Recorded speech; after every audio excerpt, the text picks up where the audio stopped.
ఇంట్లో కూరగాయలు ఏమీ లేనప్పుడు 5 నిమిషాల్లో చేసుకునే స్పైసీ అండ్ టేస్టీ రాజస్థానీ లస్సన్ చట్నీని ఎలా ప్రిపేర్ చేసుకోవాలో ఇప్పుడు మనం చూసేద్దాం. ఇది అన్నం, చపాతీ, రోటీస్ లోకి టేస్ట్ సూపర్ గా ఉంటుంది. అస్సలు మిస్ అవ్వద్దండి.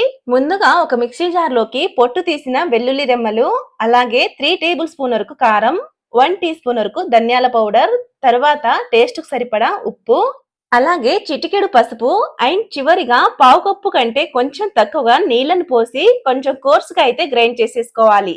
నెక్స్ట్ స్టవ్ పైన కడాయిని పెట్టి 3 టేబుల్ స్పూన్ వరకు ఆయిల్ ని వేసుకోండి. ఆయిల్ కొంచెం వేడయ్యాక ఆవాలు, జీలకర్ర అండ్ కొద్దిగా ఇంగువను వేసి లైట్ గా వేపుకోండి. తర్వాత దీంట్లోకి మనం గ్రైండ్ చేసి పెట్టుకున్న వెల్లుల్లి కారాన్ని వేసి మొత్తం అంతా ఒకసారి బాగా కలుపుకోవాలి. ఇలా చక్కగా కలుపుకున్నాక మూత పెట్టేసి ఒక 2 నిమిషాల పాటు లో ఫ్లేమ్ లోనే ఇలా ఆయిల్ సపరేట్ అయ్యేంత వరకు కుక్ చేసుకోండి.